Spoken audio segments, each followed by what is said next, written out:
Hello दोस्तों, कैसे हैं आप सब। आप सबका अपना YouTube channel super study tutorial में फिर से एक बार बहुत बहुत स्वागत है। मैं इंजीनियर राकेश कुमार।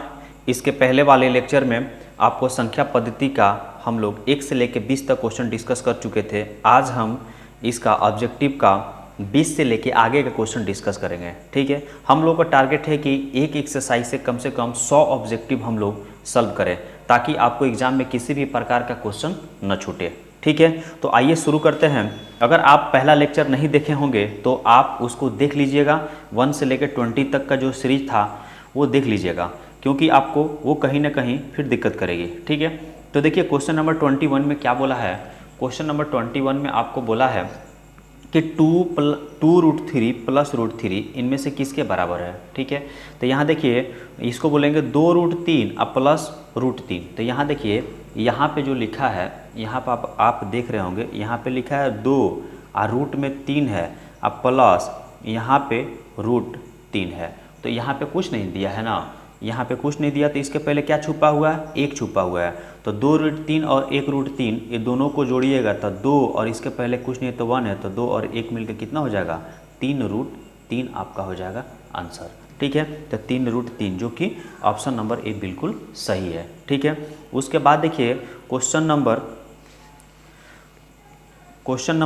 22 का बात करते हैं। क्वेश्चन नंबर 22 में दिया है कि √27 का सरलतम परिमेय योग्य गुणक कौन सा है। तो 27 को यहाँ पे रूट अंडर, यहाँ देखिए 27 को, ये था आपका 21 नंबर, ये है 22 नंबर। तो यहाँ देखिए 27 को आप क्या लिख सकते हैं, रूट के अंदर में इसको 3 गुने 3 गुने 3, 3 में 3 से गुना करिएगा तो 9 होगा, फिर 9 में 3 से गुना करिएगा तो क्या होगा, 27 होगा, जो √27 के बराबर आ गया। अब अंदर में 3 गो है, 3 वैल्यू दिया हुआ है, तो देखिए यहाँ कुछ नहीं है तो 2 छुपा हुआ है। इसका मतलब हुआ ये 2 बता रहा है कि अंदर में जिसका जिसका पेयर लगेगा वो क्या होगा, बाहर निकल जाएगा। तो देखिए ये इसका पेयर लगा तो यहाँ पे क्या हो जाएगा, 3√3, ये दोनों का पेयर लगा तो बाहर निकल गया, इसका पेयर नहीं लगा तो अंदर ही रह गया, तो इसका क्या हो जाएगा, 3√3। तो ऑप्शन नंबर क्या हो जाएगा, ऑप्शन नंबर ए, जो कि बिल्कुल सही है, 3√3। देखिए एक गलत दिया था, इसको मैंने करेक्शन किया है, यहाँ पे 3√3 होगा। ठीक है, अब आइए क्वेश्चन नंबर 23 की तरफ। क्वेश्चन नंबर 23 देखिए क्या बोला है। क्वेश्चन नंबर 23 आप देखिएगा, तो क्वेश्चन नंबर 23 में बोला है कि 0.32 इसके ऊपर ये बार दिया हुआ है। ठीक है, 0.32 इसके ऊपर बार है, तो इसका वैल्यू कितना होगा। तो ये देखिए सबसे पहले ये 32 का 32 लिख दीजिएगा, यहाँ पे ये 2 को ऊपर बार है तो नीचे कितना हो जाएगा, 2 ठो 9 हो जाएगा, तो क्या हो जाएगा 32/99। 32/99 क्या है आपका, बिल्कुल सही है। तो ऑप्शन नंबर क्या हो जाएगा, सी, आप देख पा रहे हैं। ठीक है, अब अब देखिए क्वेश्चन नंबर 24। ये देखिए 24 में क्या बोला है, यहाँ पे 0 पॉइंट, अगर क्वेश्चन को आप देख रहे हैं तो यहाँ पे बोला है कि 0.001 इसके ऊपर क्या है, बार है। ठीक है, तो यहाँ देखिए इसका मतलब 1 तो रह ही जाएगा, 1 तो 3 है, तो नीचे कितना हो जाएगा, 3 तो 9 हो जाएगा, तो 1/999। ठीक है, तो देखिए ऑप्शन नंबर क्या हो जाएगा, 100, सी। 24 का क्या हो जाएगा, सी, जो कि क्या है, बिल्कुल सही है। अब क्वेश्चन नंबर 25 का एनालाइज करते हैं हम लोग। ठीक है, क्वेश्चन नंबर 25 का, तो देखिए क्या बोला है कि सिर्फ और सिर्फ एक ही परिमेय संख्या होती है, 2 परिमेय संख्याओं के बीच कोई भी 2 ठो परिमेय संख्या मान लीजिए, जैसे मान लीजिए कि ये आपका नंबर लाइन है, ये नंबर लाइन है, यहाँ पे 2 है और यहाँ पे 3 है। ठीक है, आप कुछ भी इंडिकेट कर सकते हैं, यहाँ पे मान लीजिए 2 और 3 है। ठीक है, इसके बीच में आप जितना चाहे उतना लाइन खींच सकते हैं, जितना चाहे उतना लाइन खींच सकते हैं। ठीक है, जितना चाहे उतना लाइन खींच सकते हैं, तो जितना चाहे उतना लाइन खींच सकते हैं, तो 2 और 3 के बीच में अनगिनत संख्याएं निकल सकती है। कोई बोलेगा सर हम 2.1 लिखेंगे, कोई बोलेगा 2.01, 2.001, ये सब इसके बीच की संख्या है। मतलब इसमें क्या होगा, बहुत सारा संख्याएं निकाली जा सकता है। पहला क्या बोला था, सिर्फ और सिर्फ एक ही परिमेय संख्या होगी, ये तो बिल्कुल गलत है जी। ठीक है, दूसरा में क्या बोला है, अनगिनत परिमेय संख्या होती है, सही बात है। हम लोग देखें ना, यहाँ पे अनगिनत परिमेय संख्या निकाल सकते हैं, 2 परिमेय संख्याओं के बीच में हमेशा अनगिनत परिमेय संख्या निकाला जा सकता है। तो 25 का ऑप्शन नंबर क्या हो जाएगा, बी, जो कि क्या है, बिल्कुल सही जवाब है। ठीक है, और भी आप अपना ऑप्शन क्रॉस चेक करना चाहते हैं तो कर सकते हैं।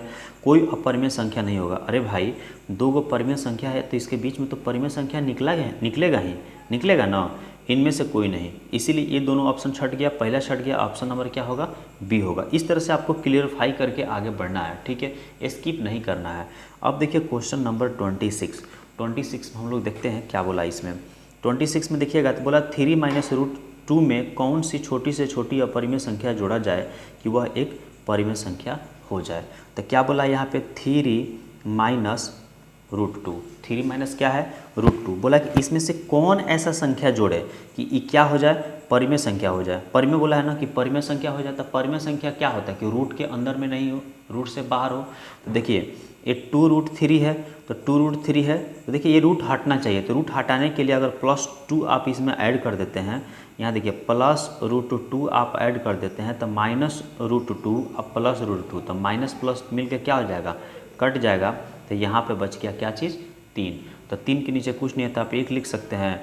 1 लिखा गया तो p/q के रूप में आ गया, और जब p/q के रूप में आ गया तो पहले ही लेक्चर में हम आपको समझाए थे कि ये क्या हो जाएगा, परिमेय संख्या हो जाएगा, ठीक है। तो इसीलिए ऑप्शन नंबर क्या हो जाएगा, सी, बिल्कुल सही जवाब है, ठीक है। अब आइए अगला क्वेश्चन देखते हैं। क्वेश्चन नंबर 27 बोला कि 2 तथा 2.5 के बीच एक अपरिमेय संख्या इनमें से कौन है। ये 4 ऑप्शन दिया है। अब बोल रहा है कि आप बताइए कि 2 तथा 2.5 के बीच में एक अपरिमेय संख्या कौन सा होगी। देखिए ये भी अपरिमेय है, ये भी अपरिमेय है, ये भी अपरिमेय है, लेकिन इसके बीच का होना चाहिए, मतलब 2 से ज़्यादा लेकिन 2.5 से कम। तो चलिए पहला ऑप्शन से चलते हैं। तो √5 का अगर वैल्यू आप निकालिएगा, तो √5 का वैल्यू निकालिएगा तो 2 पॉइंट समथिंग आएगा, ठीक है। चलिए 2 पॉइंट समथिंग आएगा, मतलब इसके बीच क्या है, 11 का निकालिएगा। अगर आप 11 का निकालना चाहते हैं, 11 का निकालना चाहते हैं, हम बात कर रहे हैं 27 नंबर का, 11 का निकालना चाहते हैं आप, तो देखिए रूट के अंदर में 11 का निकालना चाहते हैं। अगर 9 रहता, मोटा मोटी देखते हैं हम लोग, अगर 9 रहता तो 9 का क्या होता है, वर्गमूल 3 होता है ना। तो 9 व 2 11, इससे 2 ज़्यादा है ना 11, मतलब 3 पॉइंट समथिंग आने वाला है, 3 पॉइंट समथिंग आने वाला है। तो ये देखिए बाउंड्री से बाहर चला गया ना, 2.5 से बाहर चला गया, इसीलिए क्या होगा, ये ऑप्शन नंबर बी भी कट गया। अब ऑप्शन नंबर सी की बात करते हैं। तो अगर सिर्फ 16 दिया रहता, अगर यहाँ पे अगर मान लेते हैं कि √16 दिया रहता तो हम क्या निकालते, 4 निकालते, लेकिन यहाँ पे 70 दिया है तो मतलब 4 प्लस समथिंग आने वाला है। तो इसलिए ये क्या हो गया, 2.5 से ज़्यादा हो गया ना, इसीलिए ऑप्शन नंबर सी भी क्या हो गया, बिल्कुल गलत है। तो इसीलिए क्या हो जाएगा आपका ऑप्शन नंबर ए सही जवाब है। देखिए क्यों हो रहा है ये आपको जानना जरूरी है, ठीक है।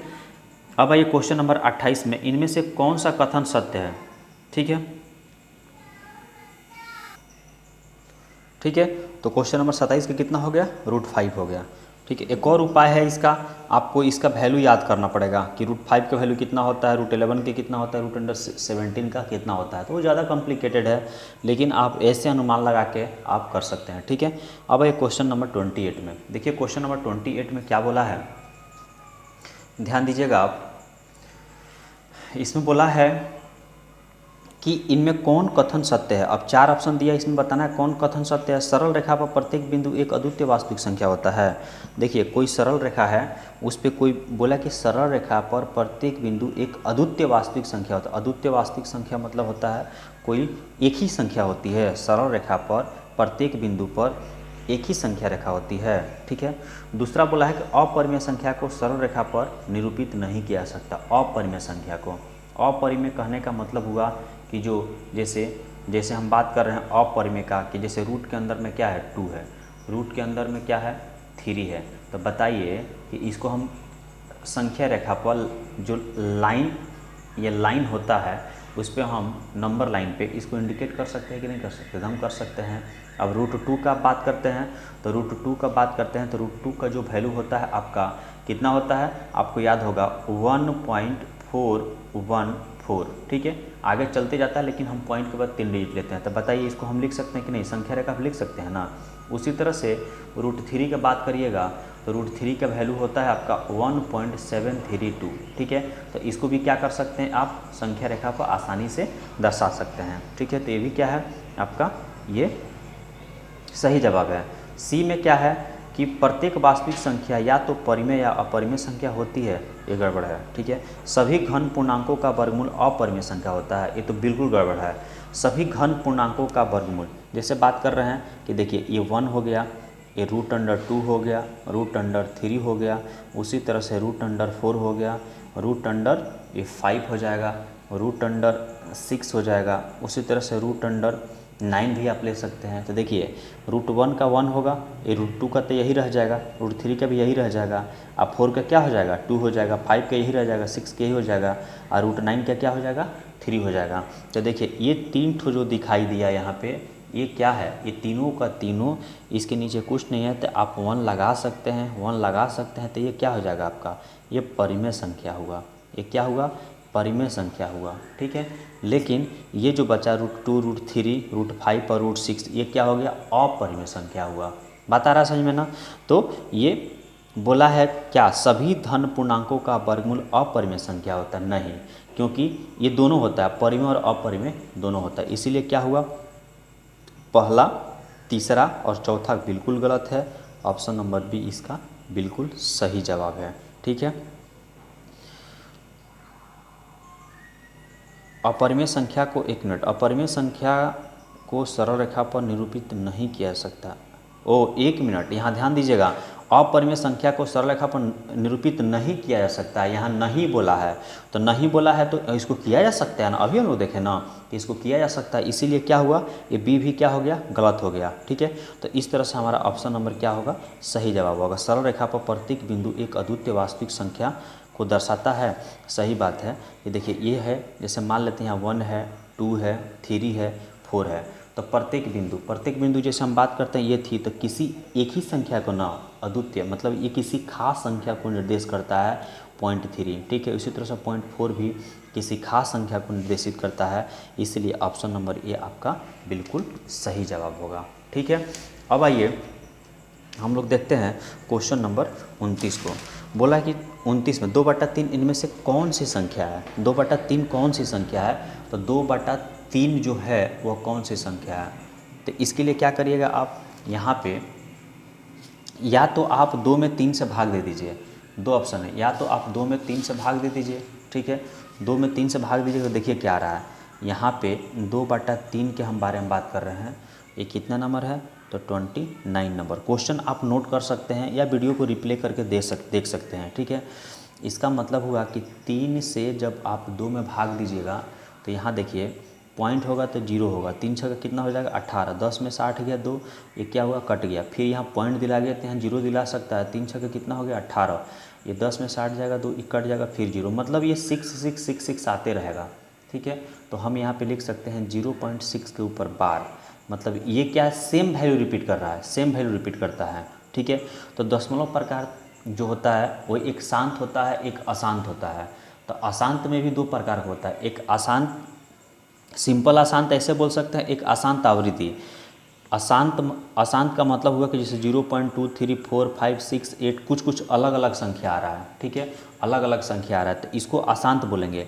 लेकिन सेम वैल्यू अगर रिपीट करने लगे, सेम वैल्यू रिपीट करने जैसे 6, 6, 6, 6 ये आने लगे तो इसको हम लोग अशांत आवृत्ति बोलते हैं। ध्यान दीजिएगा, तो शांत तो होगा नहीं क्योंकि ये पूरा नहीं कट रहा है, अशांत होगा नहीं क्यों, क्योंकि एक ही वैल्यू रिपीट कर रहा है बार बार, तो ऐसे कभी भी कंडीशन आता है तो उसको हम अशांत आवृत्ति बोलते हैं। तो ऑप्शन नंबर सी आपका क्या हो गया, बिल्कुल सही जवाब है।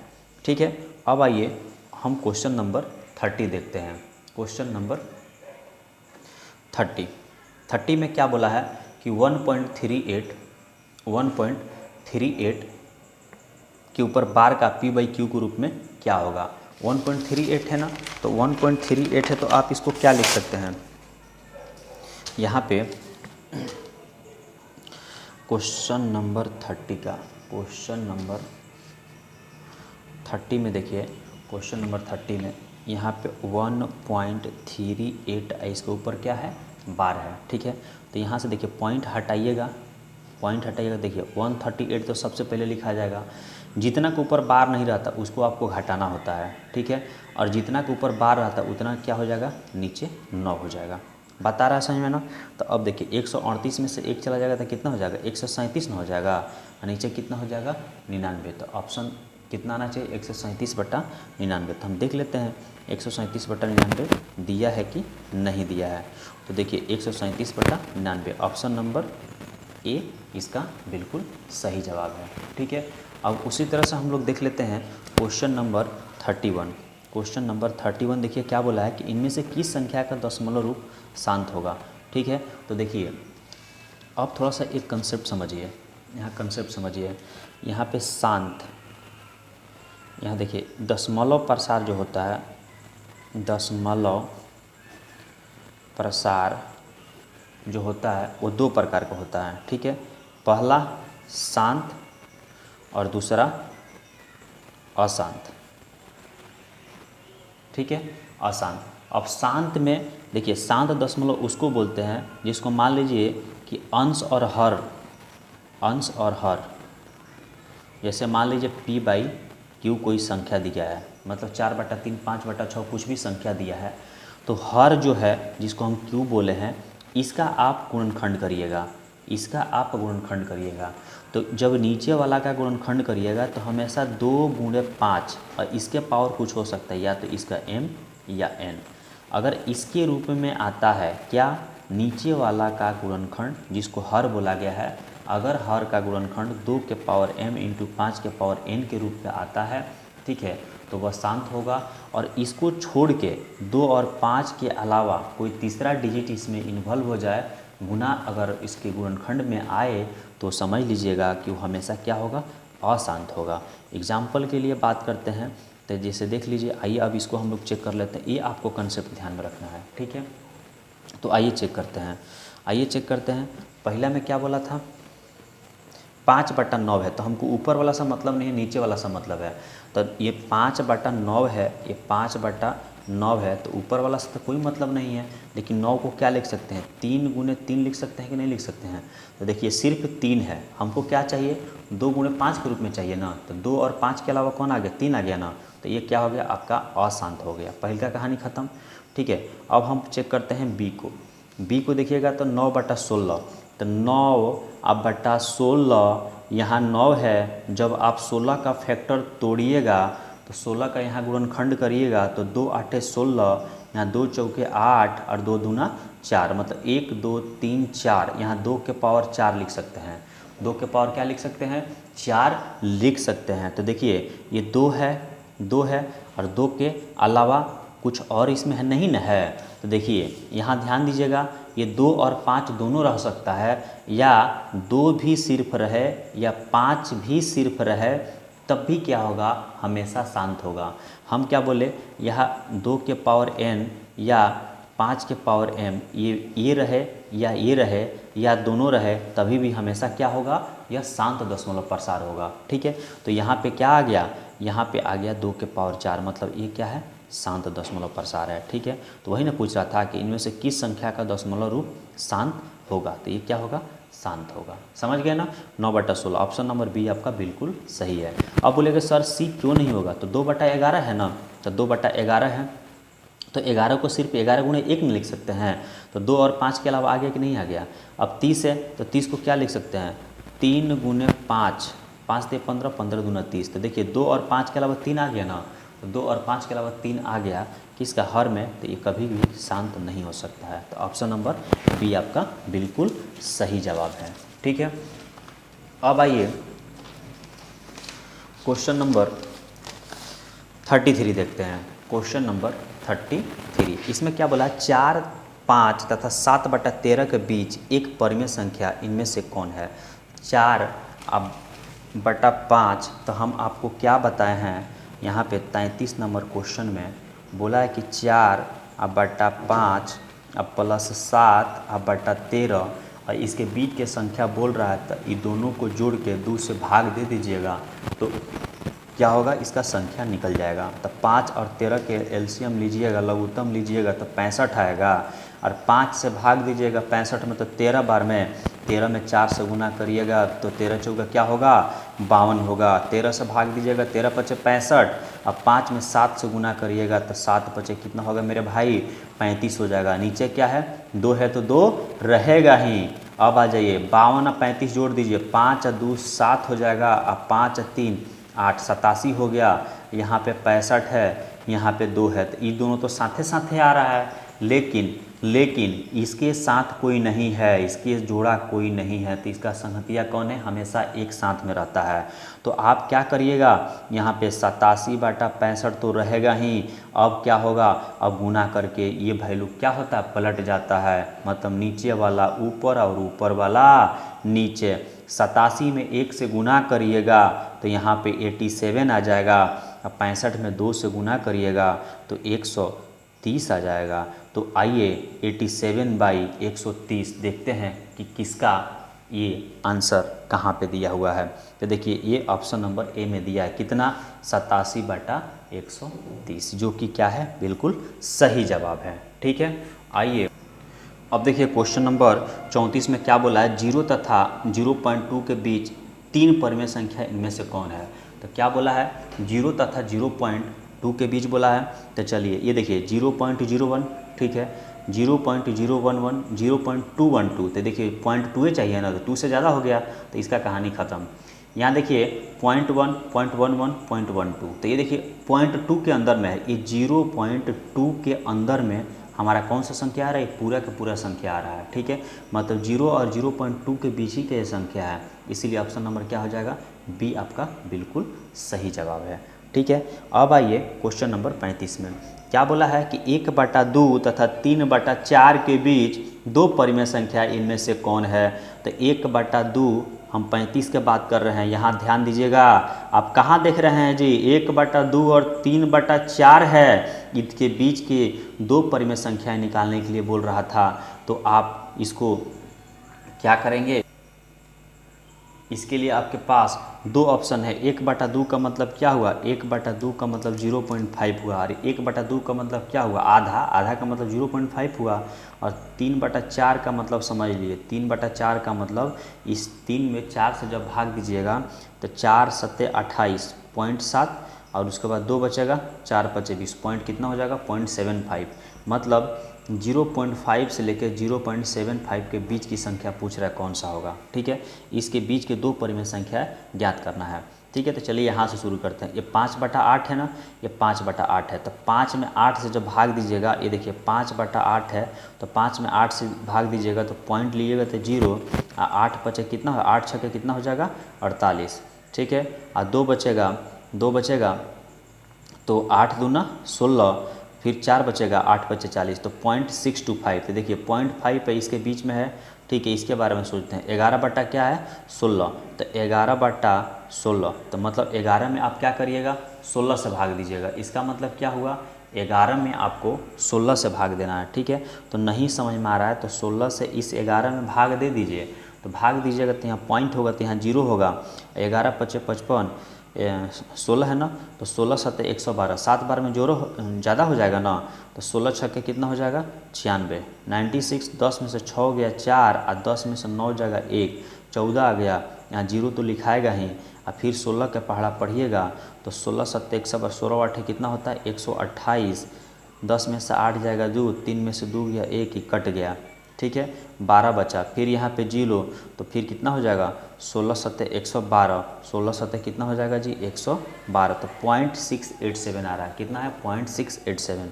पहला आया था 0.625, ये कितना, 0.687। तो देखिए ये 75 से अंदर में ही है ना, 0.5 से बड़ा है ना, दोनों के दोनों संख्या है, तो इसीलिए क्या हो जाएगा, ऑप्शन नंबर ए आपका बिल्कुल सही आंसर है। ठीक है, जब पहला मिल गया तो बाकी चेक करने की आपको ज़रूरत नहीं है, अगर नहीं मिलता तो हम बाकी को भी चेक कर लेते। 3 का आधा कितना होगा, 1.5, तो देखिए 1.5 1.5 आ गया, तो 1.5 ये आधा से ज़्यादा है ना, ऐसे ही कट गया। ये देखिए 2/7 है, 2/7 है, 2/7 है, तो 7 दूना 14, ये 0.2, ठीक है, इसका अंदर आएगा, लेकिन ये देखिए 8 चौके 32, 8 चौके 32, ये उसके बाहर चला जा रहा है, इसीलिए क्या होगा, ये नहीं हो सकता है। ठीक है, अब आइए √2 √3 के बीच 2 अपरिमेय संख्या इनमें से कौन निरूपित करता है। तो √2 और √3 की बात कर रहा है, तो कभी भी ऐसे क्वेश्चन पूछे तो आपके पास ऑप्शन 2 है, ऑप्शन 2 है। तो क्या ऑप्शन है जी, तो सबसे पहले आपको रूट का वैल्यू मालूम होना चाहिए। √2 का वैल्यू अगर आपको मालूम है तो √2 का वैल्यू आपको मालूम है, तो √2 का वैल्यू होता है, हम आपको बता देते हैं, आप नोट कर लीजिएगा। तो क्या होता है जी, तो 1.41 आपका 1.414 होता है। उसी तरह से √3 का अगर बात करते हैं आप तो √3 का होता है 1.732 होता है। तो ये √2 का वैल्यू है, ये क्या है √3 का वैल्यू है। ठीक है, अब हम क्या करेंगे इसको, अब क्या करिएगा इसको आप ये दोनों को बीच की संख्या निकालना है, देखना है कि दो ठो कौन ऐसा संख्या है इस चारों ऑप्शन में से कि इसके बीच का आना चाहिए। ये देखिए 1.6 से शुरू हुआ, ये 1.4 है ना मिनिमम, तो ये क्या हो गया, ये 1.6 है 1.4, इसके बीच आना चाहिए। तो 1.6 से ज़्यादा लेकिन 1.7 से कम, तो 1.7 से कम है ना 1.6, ये भी उससे कम है। ठीक है, अब देखिए 1.4 से ज़्यादा लेकिन 1.7 से कम होना चाहिए। तो देखिए ये 1.5 है, 1.5 है, तो 1.4 के बाद में 1.5 आता है और 1.5 ये भी है। ठीक है, तो ठीक है 1.7 से पहले ही आता है ये। ठीक है, अब आइए इसका बात करते हैं। इसका 1.4 है तो 1.40 है, ये क्या है 1.41 है, तो 4 के बाद 0 है, ये 41 है, तो इससे ये बड़ा है ना, ये दोनों के बीच की हमको दो संख्या चाहिए। तो इसका कहानी ख़त्म हो गया, ये ख़त्म हो गया। ठीक है, अब बोला कि इनमें से कोई नहीं, इनमें से कोई नहीं। तो अब देखिए ये वाला भी जो वैल्यू है ना, ये वाला जो वैल्यू दिया 1.5 और यहाँ पे 1.5, 1.4 से ज़्यादा होना चाहिए। ठीक है, 1.4 से ज़्यादा होना चाहिए लेकिन 1.7 से क्या होना चाहिए, कम होना चाहिए। 3 के बीच बोला है ना, 3 का तो √3 के वैल्यू 1.732। ठीक है, ये हो गया। अब आइए देखिए 1.6 तो होगा नहीं, 1.61 है, 1.61 इतना था, इतना के बीच दो अपरिमेय संख्या इनमें से कौन निरूपित करता है। ठीक है, यहाँ देखिए, यहाँ जो संख्या 1.61 1.61 ये कोई वैल्यू पॉसिबल है नहीं कभी भी। देखिए 2 और 3 है ना, देखिए कितना का डिफरेंस जा रहा है, देख रहे हैं ना ये कितना का डिफरेंस जा रहा है। अगर आपको और समझना तो और आप वैल्यू आगे लिख सकते हैं। 4 का कितना हो जाएगा 2 हो जाएगा, और 5 का लिखना आपको तो 5 का आपका हो जाता है √अंडर क्या है 5 है ना, तो 5 का लिख सकते हैं 2.23। देखिए कितना का डिफरेंस जा रहा है, देख रहे हैं ना, ये इसके बाद 0.23 बढ़ा है, 4 के बाद डायरेक्ट 7 हो गया है, लेकिन इसमें एक एक पॉइंट दे रहा है, तो कभी इसके बीच का संख्या हो ही नहीं सकता है। तो A B C तीनों के तीनों गलती हो गया, इनमें से कोई नहीं। ऑप्शन नंबर डी आपका क्या हो जाएगा, बिल्कुल सही आंसर हो जाएगा। ठीक है, अब आइए क्वेश्चन नंबर 37, √2 का दशमलव प्रसार इनमें कौन सा है। तो √2 का भी ना हम लोग देखें कि √2 का क्या होता है 1.414 होता है। √2 का क्या होता है 1.414। ये जो वैल्यू है आप लिख के याद कर लीजिएगा, ये जो वैल्यू लिखे हैं इसको लिख के याद कर लीजिएगा आप। ठीक है, इससे बहुत सारा क्वेश्चन बन जाएगा।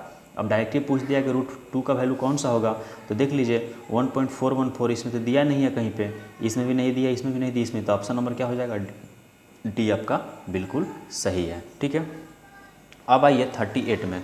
38 में क्या बोला है, क्वेश्चन नंबर 38 में बोला है कि 3/4 क्या बोला है कि 3/4 तथा 7/4 के ठीक बीच बीच में कौन सी संख्या है। तो ठीक बीच बीच में कभी पूछे तो दोनों को जोड़ के 2 से भाग। देखिए अब क्वेश्चन क्या हो रहा है, अब रिपीट होना चालू हो गया है। क्या हो गया, रिपीट होना चालू हो गया। तो यहाँ पे दिया 3/4 अब प्लस 7/4, ये दोनों को जोड़ के 2 से भाग, ये 4 हो जाएगा। 4 एकम 4 तो 3 एकम 3, 7 एकम 7, नीचे क्या हो जाएगा 2, 7 और 3 10, 10/4, नीचे कुछ नहीं है तो 2, इसके नीचे कुछ नहीं है तो क्या है 1 है। तो यहाँ पे क्या हो जाएगा 10/4 गुने 1/2, तो 10 बटा कितना हो जाएगा 8, कटाइएगा तो ये 5 हो जाएगा, ये 4 हो जाएगा, मतलब कितना आ गया आपका 5/4। 5/4 क्या हो गया आपका बिल्कुल सही आंसर है। तो देखिए क्या हो गया 5/4, ऑप्शन नंबर क्या हो जाएगा ए। ठीक है, अब आइए, अब बोला कि 1/3 तक 1/7 के ठीक बीचों बीच संख्या कौन सा होगी। फिर वैसे ही है, एकदम सेम टू सेम क्वेश्चन है, ये दोनों को जोड़ के आपको 2 से भाग दे देना है। ठीक है, तो आइए इसको सॉल्व कर लेते हैं। यहाँ पे 1/3 आप प्लस 1/7 दोनों को जोड़ के 2 से भाग, तो यहाँ पे 3 और 7 का एलसीएम ले गया 21 होगा, 3 से भाग दीजिएगा तो 7 बार में कटेगा, 7 में 1 से गुना करिएगा 7 होगा, प्लस 7 से भाग दीजिएगा 3 बार में कटेगा, फिर 3 में 1 से गुना करिएगा 3 होगा, नीचे कुछ नहीं है तो ये सॉरी 2 तो है ही है, 7 और 3 10, 10/21, इसके नीचे 2, कुछ नहीं है तो 1 लिख लीजिए। यहाँ पे क्या लिखिएगा 10/21 गुने 1/2, तो 10 बटा कितना हो जाएगा 21 दूना 42। ठीक है, एक कटा लीजिए 5 हो जाएगा यहाँ पे 21 बार में, तो क्या हो गया 5/21 21, 5/21 आपका बिल्कुल सही आंसर है। ठीक है, तो 5/21 देखते हैं, दिया है जी। 5/21 कहाँ पे है? Option number A. ठीक है, आइए क्वेश्चन नंबर 40 हम लोग देखते हैं क्या बोला है।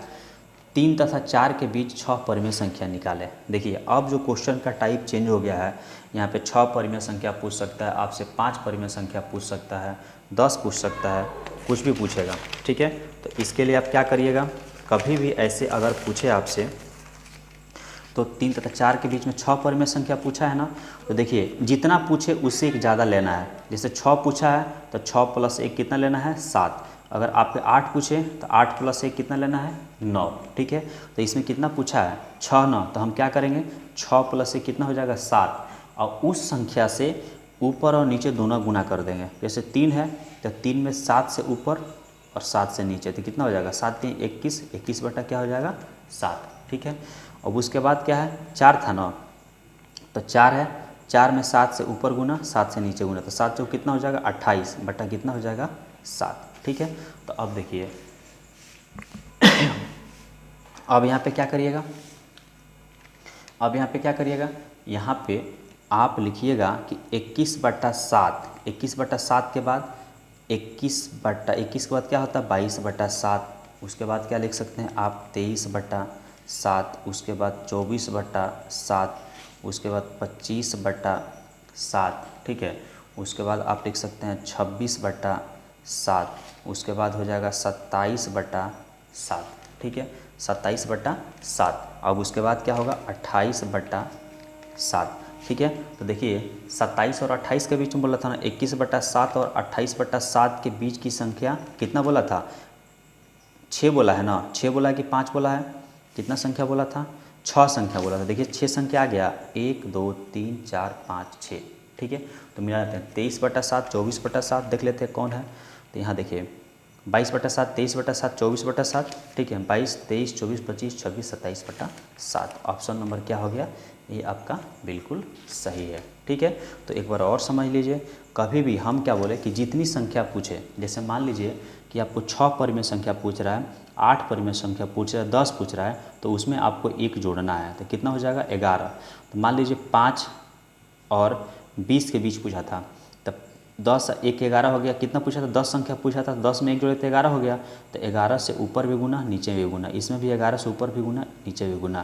तो 11 × 5 = 55, 55/11, फिर 11 दूना 22, 220/11। अब इसके बाद लिख लीजिएगा 55 56/11, 57/11, 58/11, इस तरह से करके लिखते जाइएगा तो आसानी से आप लिख लीजिएगा। ठीक है, तो चलिए इतना क्वेश्चन कंप्लीट करिए, बाकी क्वेश्चन हम लोग अगला लेक्चर में देखेंगे। ठीक है, चलिए अगर आपको वीडियो पसंद आए तो प्लीज़ आप ज़्यादा से ज़्यादा शेयर करें, ताकि ये बच्चों को, मतलब जो बच्चे ज़्यादा से ज़्यादा मार्क्स लाना चाह रहे हैं, ऑब्जेक्टिव सॉल्व करके ही अच्छे मार्क्स लाना चाहते हैं, तो उनके लिए प्रॉफिट हो जाए। ठीक है, और अगर आपको वीडियो अच्छा लगे तो आप कमेंट में ज़रूर लिखिएगा।